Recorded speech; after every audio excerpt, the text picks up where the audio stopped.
history. 10. Jonathan James.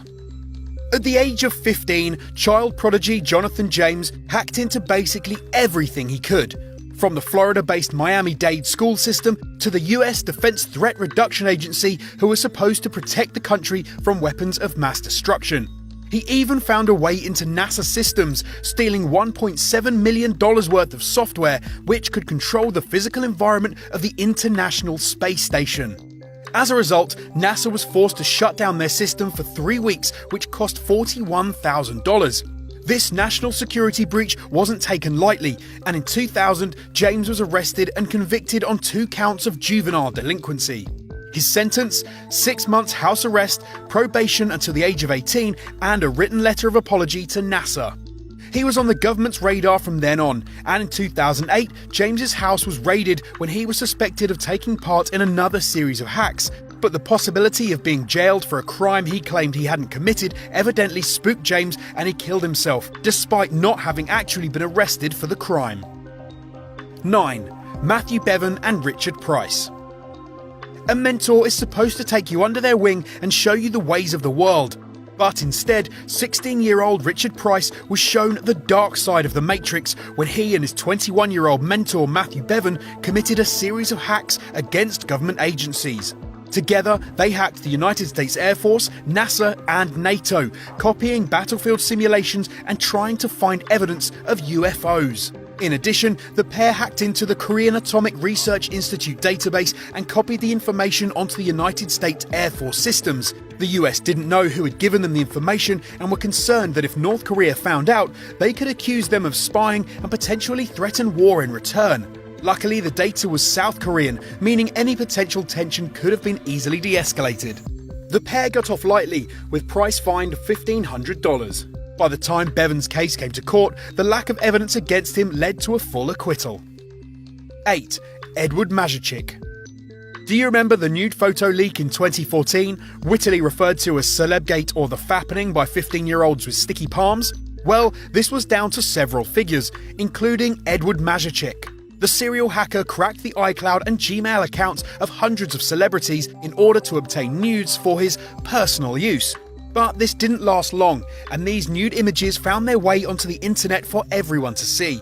The photos made headlines worldwide and caused a fair amount of concern over the security of people's private data. It seemed that hackers were able to break into iCloud accounts with a simple email address. Mazurchik was convicted of the hack in September 2016 and took responsibility for the invasion of privacy. It is thought he will face a 9-month prison sentence.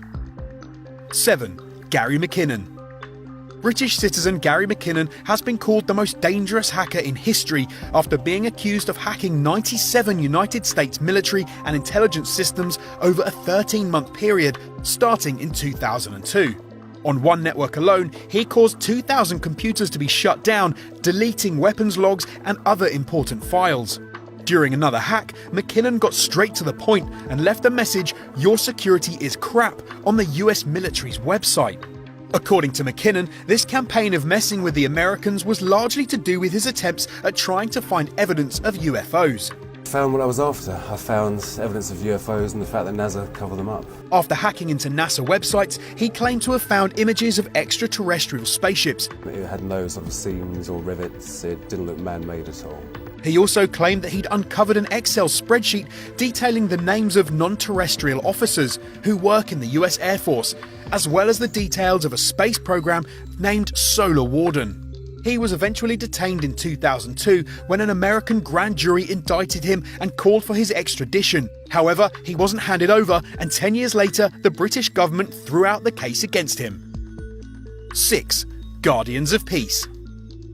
In the autumn of 2014, Sony Pictures announced the planned release of their latest comedy, The Interview, in which Seth Rogen and James Franco come up with an elaborate plot to kill the leader of North Korea, Kim Jong-un.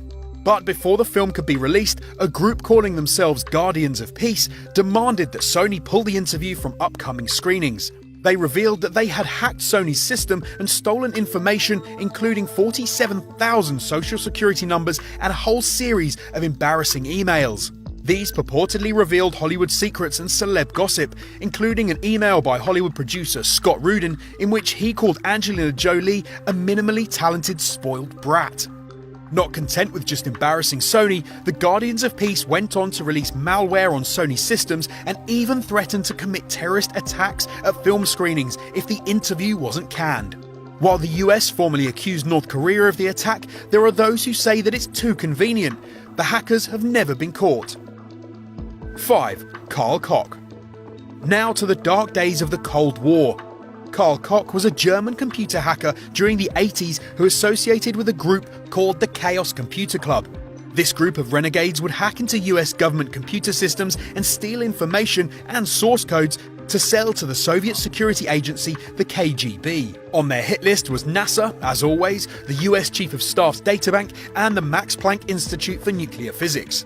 In 1989, the West German authorities discovered this espionage, and Koch, along with the other members of the club, began to cooperate, confessing to their crimes with the promise that they wouldn't be prosecuted. Koch was found burned to death in a forest near Seal in Germany. The death was officially ruled as a suicide, but numerous conspiracy theorists believe he was killed by either the German state or the KGB to prevent further cooperation. 4. Kevin Mitnick. Kevin Mitnick became the poster boy for hackers everywhere when, in the early 90s, he hacked into nearly everything, including Nokia, Motorola, and IBM. But in 1993, after making one hack too many into telephone service company Pacific Bell, the FBI began investigating him. This manhunt was widely publicised, and Mitnick went on the run for 2.5 years. He was eventually caught in 1995 and served 5 years in prison. The court found him so threatening that for 8 months of his sentence, he was placed in solitary confinement. Law enforcement had convinced the judge that he could start a nuclear war by whistling codes into a payphone. No longer considered an international threat today, Mitnick uses his powers for good and works as a cybersecurity advisor for several of his former targets, including IBM and the FBI. 3. Albert Gonzalez. Even those hacking for the right side of the law can go rogue. In 2003, computer hacker Albert Gonzalez was working as an administrator for the website shadowcrew.com, which held auctions for stolen credit card information, before he was arrested by the Secret Service. On his arrest, he began cooperating with the authorities, and thanks to his information, they put away nearly 30 of his fellow hackers. But despite his cooperation with the Secret Service, from 2005 to 2007, Gonzalez is believed to have been the ringleader in a hacking operation that stole approximately 175 million credit card numbers. That takes balls, as does going with the 50 Cent inspired operation name Get Rich or Die Trying. During his spree, it was rumoured that he threw himself a $75,000 birthday party, and that he once complained about having to count $340,000 by hand. The total amount of money stolen from the victims remains undisclosed, but in 2010, Gonzalez was eventually caught and sentenced to 20 years in prison. 2. Cutting Sword of Justice. The Cutting Sword of Justice, as they call themselves, is a group of hackers whose stated goal is to oppose several Arab states including Egypt, Syria, and Saudi Arabia. So far, they've only picked on one group though, Aramco, Saudi Arabia's national oil company. In 2012, the Cutting Sword of Justice released a virus worm called Shamoon. Shamoon damaged 30,000 computers by searching for files in specific directories and deleting them, causing a massive headache for Aramco and placing 10% of the world's oil supply at risk. Why is this dangerous? Well, one of the main states suspected of being behind the Cutting Sword is Iran, which suggests that these hackers are just a few codes away from further escalating tensions in the Middle East. 1. Astra. Back in 2008, when the world was slowly sliding into the economic abyss of the credit crunch, a 58-year-old unidentified Greek mathematician was arrested in Athens under suspicion of conducting potentially one of the most damaging hacks ever. The hacker, going by the name Astra, allegedly hacked into the French military contractor Dassault and spent 5 years stealing sensitive weapons technology information. According to Greek officials, Astra caused more than $360 million worth of damages to Dassault, but Astra's mischief doesn't end there. He then set about selling the information, which contained intelligence on military jets used by India, Egypt and France, for $1,000 a pop to anyone who wanted it. Astra has never been officially identified, but security analysts have said that the culprit was an insider who gained illegal access.